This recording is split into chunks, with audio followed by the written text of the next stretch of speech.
Este año, MCA Festival nos permitió crecer como personas, ser más plenos, más felices. Durante 3 días, vivimos y fuimos parte de un gran despertar planetario, guiados por las profundas reflexiones de nuestros charlistas. A ellos les decimos muchas gracias por darle vida y sentido a esta tremenda fiesta del desarrollo humano que integró a todos los ámbitos del crecimiento espiritual y personal, desde la salud, la ciencia y el medio ambiente, la espiritualidad, la calidad de vida y el cuidado del cuerpo, la mente y las emociones. A partir de este momento, MCA Radio se complace en entregarte de manera íntegra la conferencia de Eugenia Weinstein. Buenas tardes, gracias por venir, por esta concurrencia tan agradable, tan estimulante. Mi objetivo hoy día es, si hoy día salen un poco más conscientes del papel de las emociones en la vida de cada uno y más atentos a sus propias emociones y más capaces de identificarlas, hemos cumplido con lo que me había propuesto porque tengo muy poco rato para hablar de un tema tan extenso. Y quiero hacerlo lo más vivencial posible, por lo tanto al final vamos a terminar con un conjunto de imágenes para evocar las distintas emociones y más o menos ponernos en el ánimo de estar atento a ellas.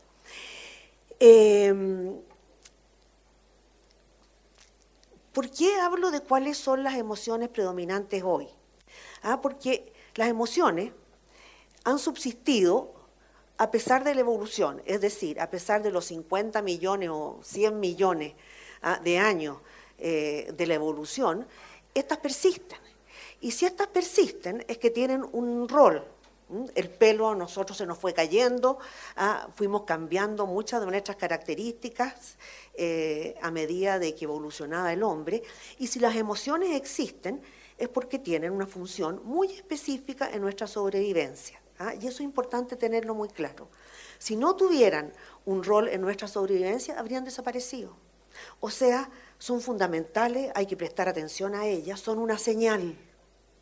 Cumplen la función de señal. Y si no las escuchamos, se transforman en un estado emocional que muchas veces no controlamos y nos enferman. Y enfermamos a los demás también, o los demás se enferman con nosotros.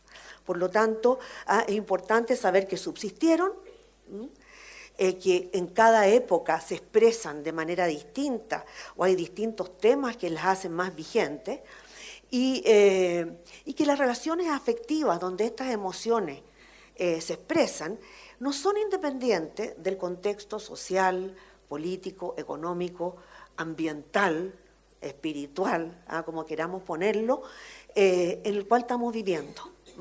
Y por lo tanto, creí indispensable para poder estar más atentos a nuestras emociones y poder descifrarlas mejor, mencionarles un poco, caracterizar un poco la época en que vivimos para saber qué es lo que atenta muchas veces a que nosotros escuchemos nuestras emociones o cómo lo que está pasando hoy en día moldea nuestras emociones. Y para eso voy a mencionar y voy a brevemente a 3 autores que son fundamentales para caracterizar la posmodernidad y la época en que vivimos, y que nos indican un poco en qué contexto nuestras emociones están apareciendo hoy. El primero que quiero mencionar es Alessandro Barico. Alessandro Barico es un escritor italiano que ha escrito novelas muy bonitas como Seda, no sé si algunos las habrán leído, pero también es un columnista y a partir de sus columnas salió un libro que se llama Los Bárbaros y que habla del cambio de paradigma que se ha producido con la sociedad global. Cambio de paradigma quiere decir que cambia nuestra manera como experimentamos las cosas, nuestros valores, nuestra manera de acceder a la realidad y que a lo largo de la historia se ha llamado bárbaros a lo que la generación anterior o del otro paradigma no entienden y vienen a tomarse la aldea global, digamos. Entonces eso se llama bárbaros porque no los entendemos. Entonces, ¿cuál es este nuevo paradigma de la sociedad global? Es la multifuncionalidad, todos lo hemos experimentado. La experiencia no es profundizar como era en el paradigma anterior en el cual yo nací y muchos de los que están acá de más edad también nacieron, no es profundizar, es abarcar. El paradigma en el cual nos movemos hoy día es Google, es navegar, es establecer redes lo más amplias posible, es de ir de un link a otro link. No es profundizar, no es repetir, ir en la búsqueda de los orígenes, no es ir en la búsqueda del pasado, no es ir a ver las distintas capas que tiene un mismo concepto, sino es ir a abarcar la mayor cantidad de conceptos o de experiencias o de situaciones una detrás de otra, y por lo tanto vivimos en un mundo donde navegamos de un link a otro, de lo más importante es que las cosas sean masivas, populares, que tengan éxito, que sean espectaculares, la imagen, lo instantáneo, lo presente, porque no podemos profundizar, por lo tanto no podemos ir ni al pasado, ni a los orígenes de las cosas, ni al futuro, que no sabemos cuáles son sus consecuencias. Lo importante es que una experiencia nos lleve a otra experiencia y esta experiencia nos lleve a otra experiencia, es decir, lo importante es ir de una cosa a otra, la velocidad, el movimiento, la rapidez con lo cual vamos de una cosa a otra, sin detenernos, porque entonces nos perdemos la cantidad de cosas que se pueden apreciar o experimentar o vivir. Esta velocidad, vamos a ver, obviamente nos da una cierta posibilidad o no de experimentar nuestras emociones, porque todo es rápido, no podemos perder tiempo, tenemos que ir de una cosa a otra, no podemos detenernos o se obstaculiza que nos detengamos en nuestras emociones. Zygmunt Bauman es un sociólogo polaco que murió hace poco, vivía en Inglaterra, y cuyo concepto más importante es el concepto de liquidez. Él dice que vivimos en una sociedad líquida, donde lo más permanente es el cambio, todo cambia, y el valor, lo que más se valora hoy en día es la libertad. Por lo tanto, en este mundo donde lo único permanente es el cambio, y donde lo que más se valora es la libertad y el desarrollo individual, tenemos que establecer vínculos que sean lo suficientemente estrechos como para provocar placer, pero también lo suficientemente laxos para poder desatarse y ir a otro vínculo.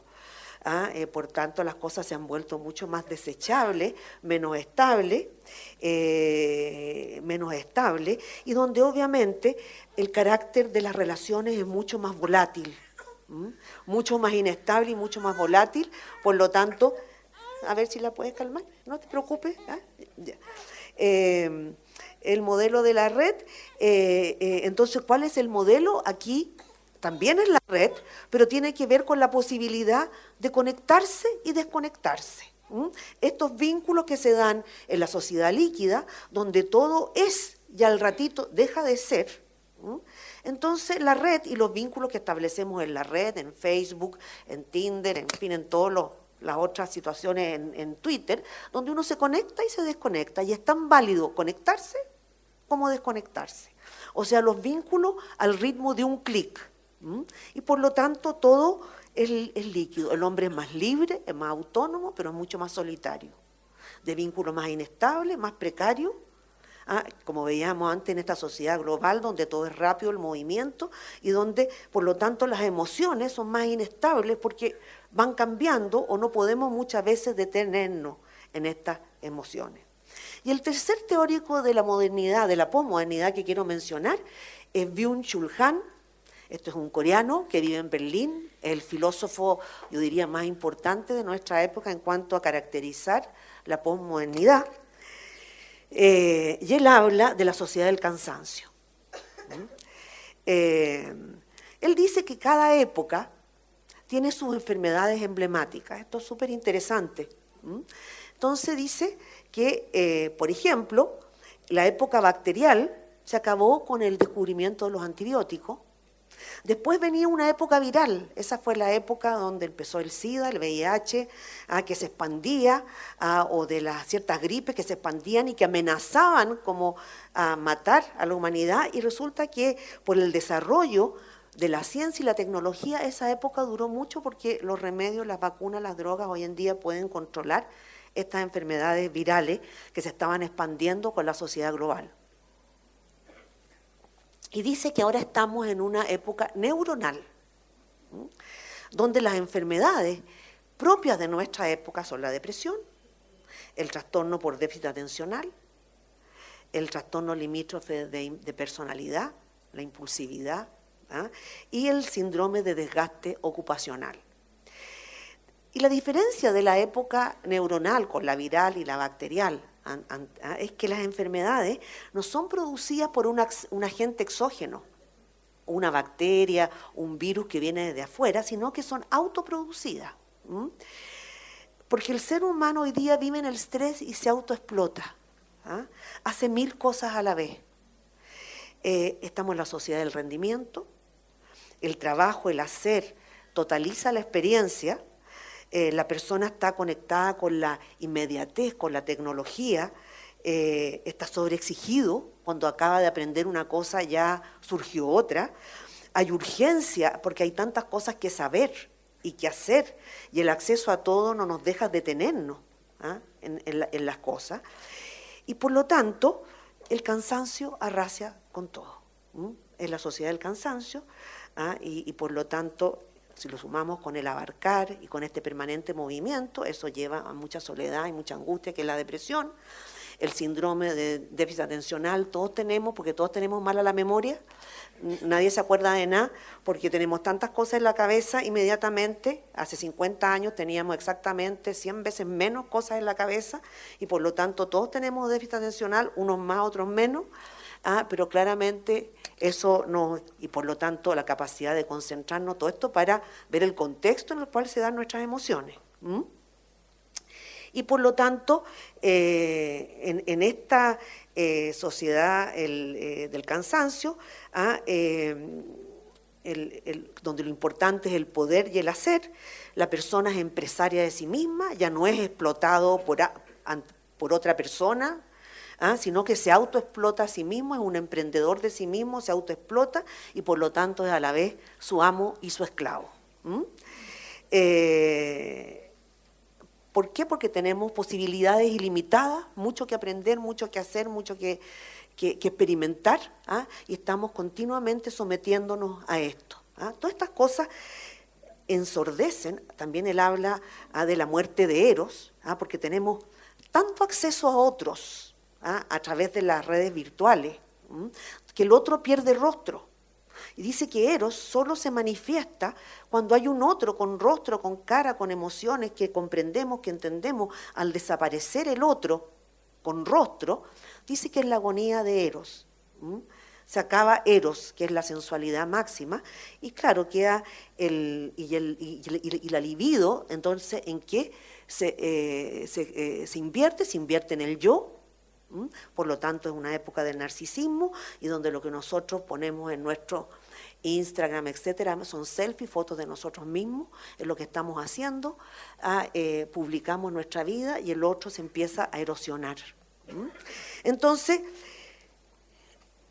¿qué caracteriza nuestra época?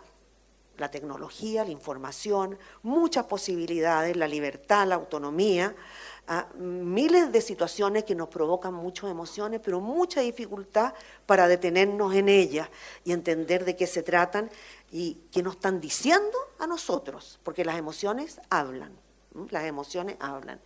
Entonces, una época, uno se pregunta, ¿el bienestar que ha traído la modernidad ha implicado mayor felicidad? No, no necesariamente, aumentan, ¿cierto?, las enfermedades mentales. En nuestro país la depresión es enorme.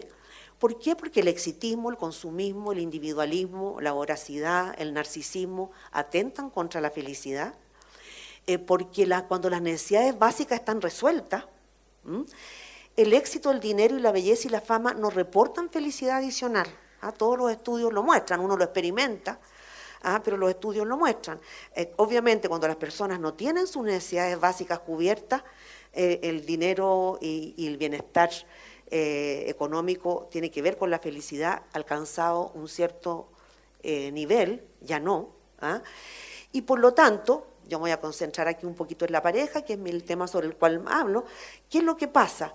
Tenemos, por ejemplo, una pareja que está súper aislada, tiene acceso a estos miles de otros, se comunica vía las redes sociales con múltiples otros, pero ya las ciudades son grandes, la familia extendida es muy difícil acceder a ella no se cuenta con esa familia extendida, las distancias entre para ir al trabajo, para ir, o sea, desplazarse de un lugar a otro, por lo tanto es una pareja que han terminado siendo muy dependientes el uno para el otro, para las gratificaciones, lo que antes cumplían las tías, las abuelas, las nanas, la parentela, los primos, etcétera, etcétera, ahora está la pareja sola. Y por lo tanto estas mayores exigencias y expectativas, hay mayores posibilidades de frustración, y en un mundo donde hay múltiples posibilidades, la capacidad de tolerar la frustración, el trastorno límite de personalidad es menor, la gente es más impulsiva, no quiere tolerar la frustración. ¿Por qué? Porque hay mucho tiempo, porque después hay múltiples oportunidades, los vínculos son más desechables, y por lo tanto con la frustración tendemos a romper los vínculos y a seguir a otro en este permanente movimiento que estamos en la sociedad actual. Entonces, ¿qué es lo más permanente en nuestra época? La impermanencia. Eso es lo más permanente, lo más frecuente. Todo se vuelve desechable, todo pasa. Bueno, todo pasa en la vida, si en la vida, desde que nacemos sabemos que nos vamos a morir, pero aquí todo pasa a una velocidad del rayo. Entonces, es una época del desencanto, fracasaron las utopías y los idealismos, tenemos la ilusión que podemos vivir a la carta, predomina más el individualismo que los proyectos colectivos, cuestión de ver qué es lo que se construye, puros departamentos de un dormitorio, ausencia de líderes, hay ídolos transitorios, no sé, el que corre rápido, el futbolista, pero son ídolos transitorios. El realismo que predomina es el del dinero del éxito, se valora la libertad, se valora el presente, pero también lo instantáneo, el placer y lo efímero. Se han cuestionado las grandes religiones y por lo tanto cunde el escepticismo. No es de extrañar la cantidad de gente que asiste a este festival en búsqueda de mayor conciencia, de mayor contacto con el propio espíritu y con los otros también. Y ¿qué pasa con las emociones? Las emociones se exponen, se publican como mercancía, se han vuelto en objeto de consumo, y, por la transparencia que ha traído los medios de comunicación y las redes, lo cual es buenísimo. También, ¿qué ha pasado? Que han surgido la desconfianza porque los límites entre lo público y lo privado se diluyen. Esto me lo voy a saltar para poder llegar a las emociones. Ahora, uno diría, ¿por qué son tan importantes en este contexto que estoy describiendo, con todo lo bueno que tiene y con todo lo malo que tiene, como toda época en la historia? No es distinta a otras épocas de la historia que tienen pros y contras, que hay que saber vivirlos en la época histórica que uno le tocó vivir. ¿Por qué son tan importantes el amor y las relaciones afectivas estables en este contexto? Porque es una era de gran angustia, de gran cansancio, de gran depresión, y el amor es y seguirá siendo el mejor antídoto contra la soledad y contra la angustia que caracteriza nuestra época actual. Y las relaciones afectivas estables, de pareja, familiares, amistosas, son la principal fuente de identidad permanente que tenemos, por no decir casi la única. Todo lo demás cambia.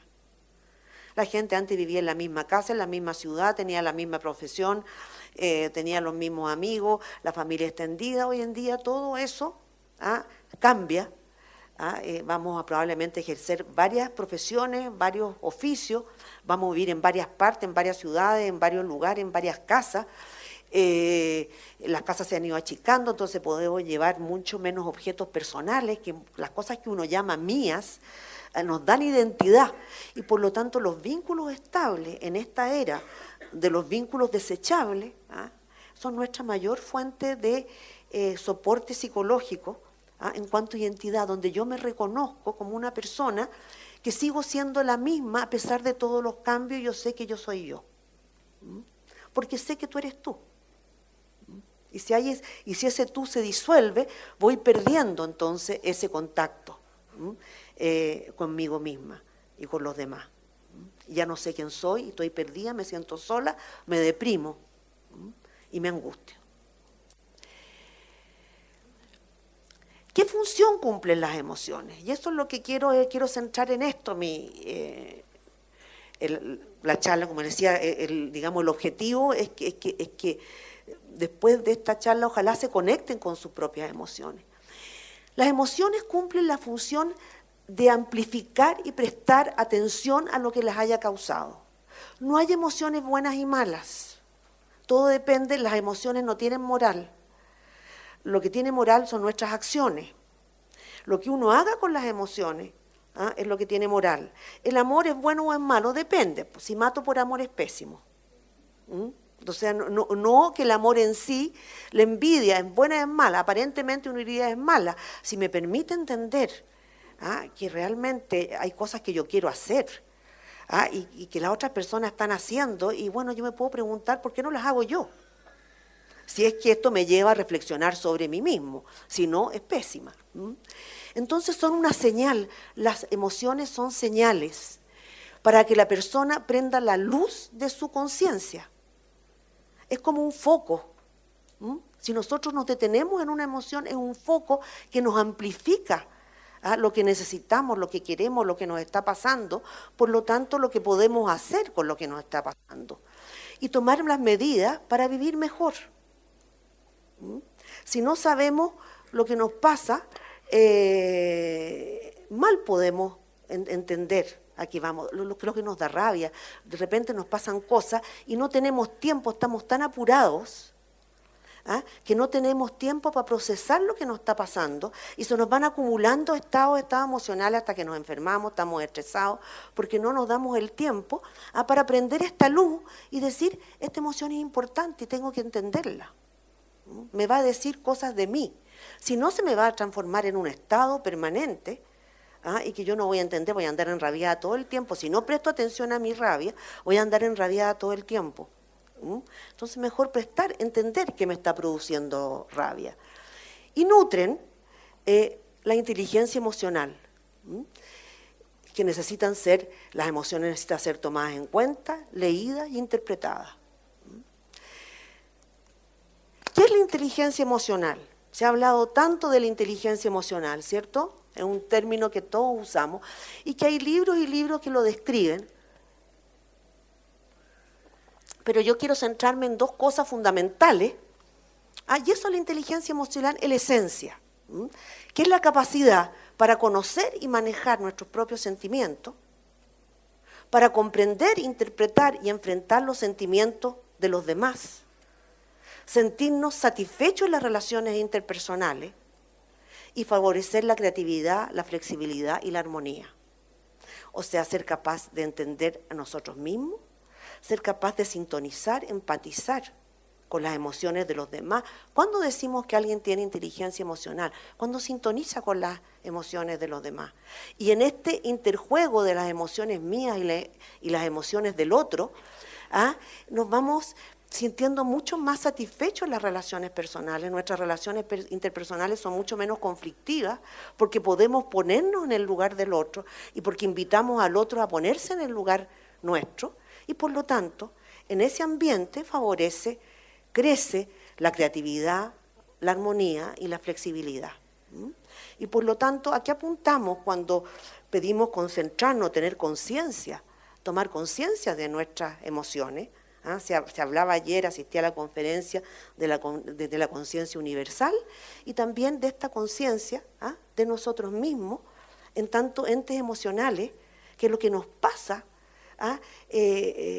Tenemos este sensor, andamos tan rápido hoy en día que no tenemos tiempo para detenernos, pero tenemos este sensor que nos va diciendo lo que nos está pasando para que lo interpretemos y para que lo procesemos. Bueno, creía yo que era bien importante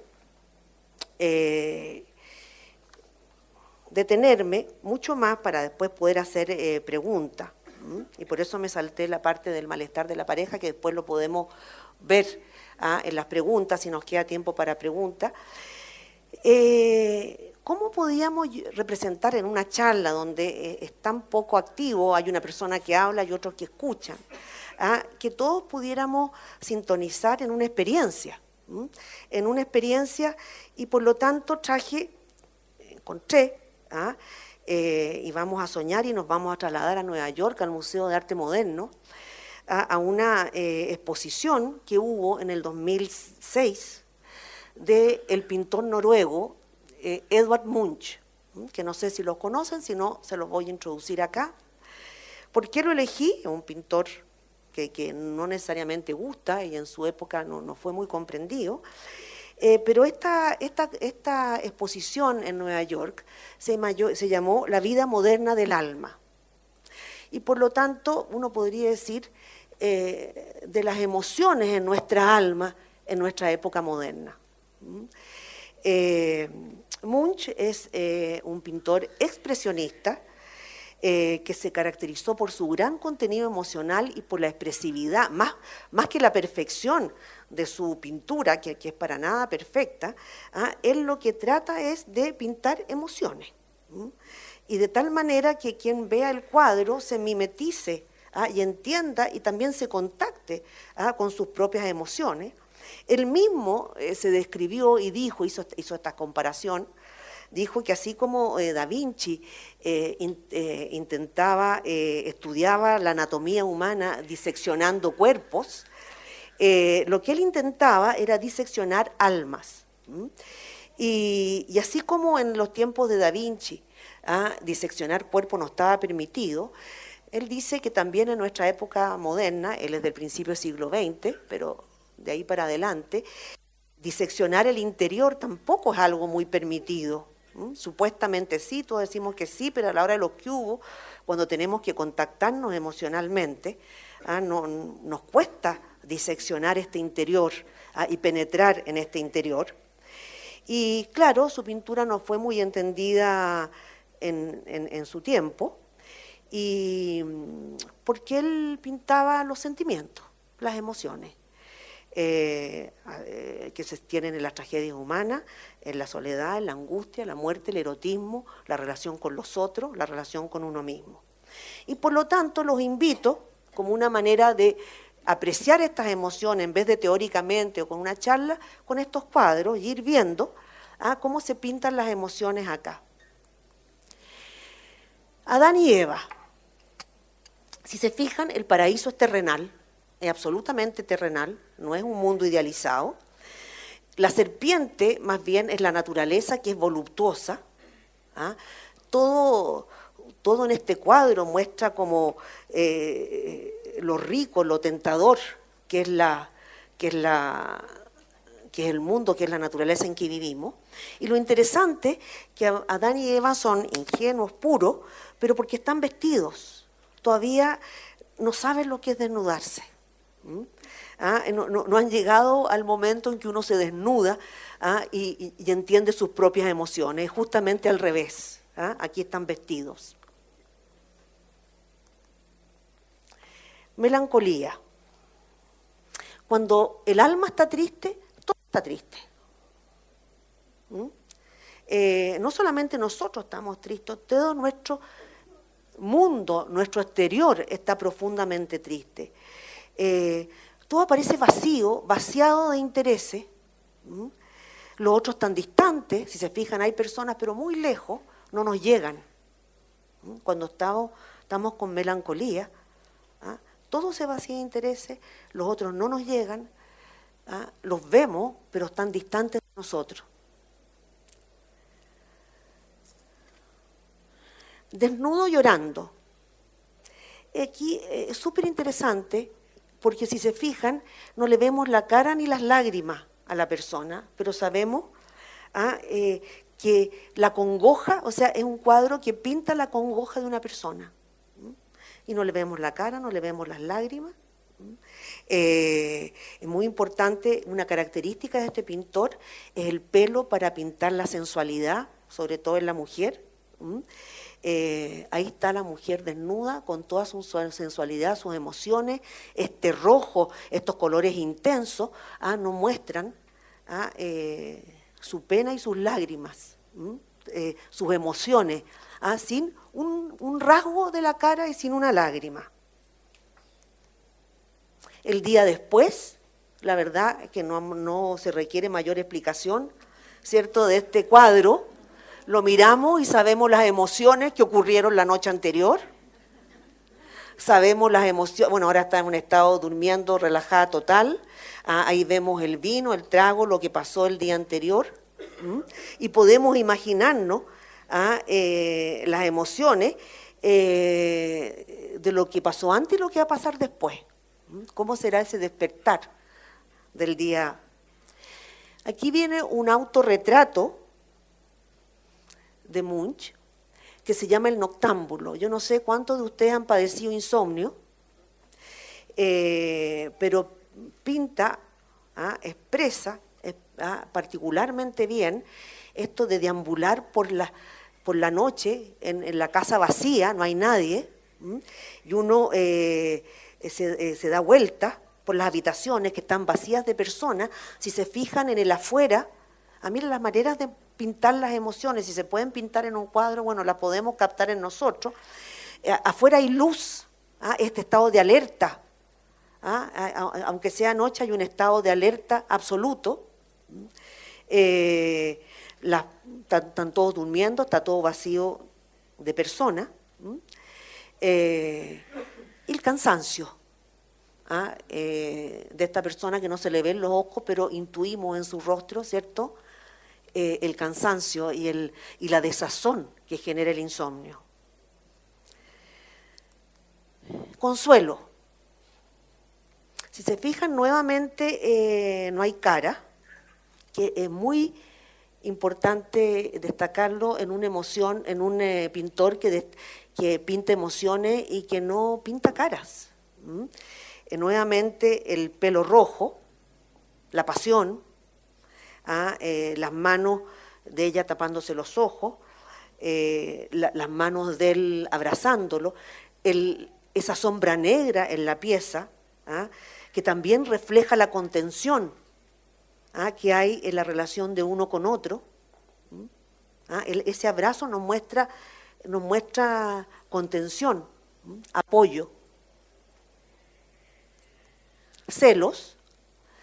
Ni siquiera hay que describir el celoso está envuelto en negro, se imagina, siempre uno cuando está celoso se imagina que el otro lo está pasando estupendo y mucho mejor de lo que lo está pasando realmente.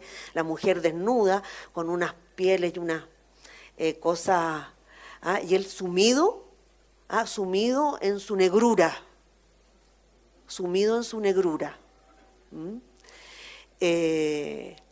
Hay otro que es parecido, que es trío. Uno está verde de envidia, ella está roja de vergüenza. Interesante porque el vestido es blanco y se va oscureciendo hacia el pubis y hacia las piernas, se va oscureciendo, pero el vestido es blanco, que también nos ilustra absolutamente, ¿cierto?, estas emociones que todos hemos experimentado en algún momento, de celo, de miedo. El beso. Se fijan, hombre y mujer visten de negro, se hallan en una habitación oscura. Atrás de la cortina se perciben los colores alegres del mundo exterior, pero en esta pieza es como oscuro, oculto, hay desesperación. No se puede salir al mundo externo. No se puede salir al mundo externo, en el mundo externo ocurre afuera, y este amor ocurre oculto en una habitación, fuera del contacto, y por lo tanto nos transmite una cierta desesperación, urgencia, que no se puede compartir con el mundo externo. Pubertad. Aquí está la joven puber desnuda. Miren el pelo, que es como la voluptuosidad, la sensualidad que hemos visto que caracteriza mucho la sensualidad o la sexualidad con el pelo, es mucho más grande que ella, por lo tanto es amenazante. O sea, esta sexualidad que va a irrumpir, todavía no le entra en el cuerpo, por lo tanto está tapándose sus zonas sexuales, sus piernas, y vemos como todo el temor, las ganas y el temor que la amenazan, hay que están a punto de entrar. Separación. Si se fijan, están cerca, pero no se tocan y no se van a encontrar. Él se toca el corazón, que con las manos son rojas, como fluyendo sangre. El vestido de ella es un camino que no lleva a ninguna parte. Y por lo tanto hay nubes negras. Y a pesar de que están cerca, están en direcciones opuestas y no se van a encontrar. Están emocionalmente a kilómetros, ¿cierto?, de distancia. Niña y madre muerta. Este gesto de taparse los oídos, no quiero saber, no quiero entender esta realidad, me quiero evadir de esta realidad, no la quiero, no quiero conocerla. La habitación está llena de personas, pero nadie se encuentra con nadie. Aquí las personas no pueden contenerse las unas a otras, están tan ensimismadas en su propio dolor que no se pueden contener las unas a las otras, y la niña está sola tapándose los oídos. Y por lo tanto, la única expresión en el rostro que vemos es un grito silencioso, que es de la niña.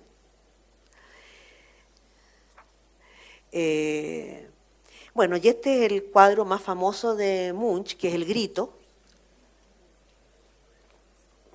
Este es un cuadro muy famoso, e incluso lo robaron, después apareció. Que expresa la angustia y los temores de Munch frente a la situación económica y frente al siglo que le venía, en ese momento el siglo XX, bueno, que estuvo marcado por 2 guerras y por muchos horrores, donde lo importante de acá es que el exterior, todo el exterior es tan caótico como el interior. No pinta el interior, sino que pinta el exterior, y uno se da cuenta, con ese exterior, lo amenazador que puede ser el interior, lo que siente esa persona en ese mundo amenazador. Fíjense que está situado en un puente, pero no se tapa nuevamente, se tapa como los oídos para no ver la realidad, para no escuchar la realidad. Y en este puente hay otras personas, pero este grito de angustia impide que las toque o que se contengan o que se vean o que se llamen. Entonces es la sensación de que el prójimo no te puede ayudar en ese momento, ¿cierto?, de desesperación, aunque tú lo necesitas, y ojalá te puedas acercar a él porque lo necesita. No está vacío de personas. El caos nomás te está impidiendo relacionarte con ellos. Y para finalizar, es la danza de la vida. Acuérdense que yo dije, bueno, ¿cómo transmito el papel de las emociones en media hora? Y para finalizar, ocupé esta lámina a la mano izquierda. Estas son las etapas a las cuales uno va atravesando en la vida. A mano izquierda, ¿cierto? Hay una figura más infantil, más inocente, más virginal, de vestido blanco, con flores que está recogiendo, o que se apresta a recoger, con toda la expectativa del mundo que viene. La del medio, vestido rojo, la pasión de la vida, las pasiones de la vida, las durezas de la vida, las emociones de la vida, las durezas de la vida. Si se fijan, las caras son más como máscaras, porque ya a esa altura de la vida nosotros ya nos ponemos más máscaras para enfrentar la realidad. Máscaras que no nos dejan muchas veces ver en todas estas emociones y en todas estas cosas que nos suceden, las emociones de nosotros y las emociones de los demás. Después hay una figura hay varias figuras bailando, con figuras de blanco, con flores, atrapando la vida, tratando de atrapar la vida. Se ve ese que obsesivamente está tratando de atrapar la vida antes que se le escape. Y ya a mano derecha, la persona ya de negro, ya ha tolerado su destino, tanto la juventud con su deseo y con sus ilusiones, las pasiones y los conflictos de la vida con máscara, el intentar como atraparse esa vida y ser capaz de ir elaborando el duelo, a llegar con más aceptación, y vemos que es la misma joven de blanco, pero ya más vieja, con más edad, que mira cómo pasó danzando su vida.